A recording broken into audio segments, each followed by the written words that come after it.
Good morning. ഇന്നത്തെ വാക്യം reference പറയാനുള്ളതാണ്. കഴിഞ്ഞ പ്രാവശ്യത്തെ വാക്യവും അതിൻ്റെ റെഫറൻസും നമുക്ക് നോക്കാം. സമാധാനം ഉണ്ടാക്കുന്നവർ ഭാഗ്യവാന്മാർ, അവർ ദൈവത്തിൻ്റെ പുത്രന്മാർ എന്ന് വിളിക്കപ്പെടും.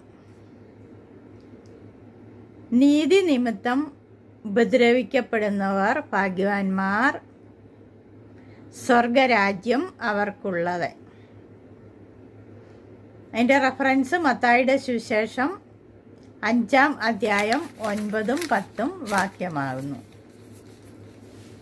ഇന്നത്തെ വാക്യം, നിങ്ങൾ ഭൂമിയുടെ ഉപ്പാകുന്നു. ഉപ്പ് കാരമില്ലാതെ പോയാൽ അതിന് എന്തോന്നുകൊണ്ട് രസം വരുത്താം? പുറത്ത് കളഞ്ഞിട്ട് മനുഷ്യർ ചവിട്ടുവാനല്ലാതെ മറ്റൊന്നിനും പിന്നെ കൊള്ളുന്നതല്ല. അതിൻ്റെ റെഫറൻസ് മെസ്സേജ് ചെയ്യണേ. ഇന്ന് ഒരു ബൈബിൾ ക്വിസ് ചോദിക്കാവേ, ഒരു ചോദ്യം ചോദിക്കാവേ. ശവപ്പെട്ടിയിൽ വെച്ചു എന്ന് അവസാനിക്കുന്ന പുസ്തകം ഏത്? ഇതിൻ്റെ ഉത്തരം മെസ്സേജ് ചെയ്യണേ.